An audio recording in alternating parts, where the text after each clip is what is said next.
दादा, अगदी देवासारखं धावत आलासा बघा तुम्ही. नाहीतर आज आज काय झालं असतं याची कल्पना पण नाही करता यायची. तुम्ही जर आला नसता तर माझं आणि माझ्या होणाऱ्या बाळाचं काही खरं नव्हतं बघा.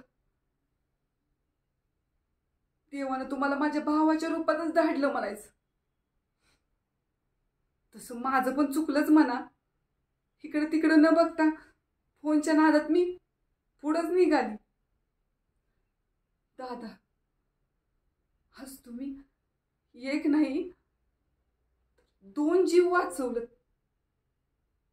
तुमच्यासारख्या देव माणसाला मी आयुष्यभर नाही विसरायची.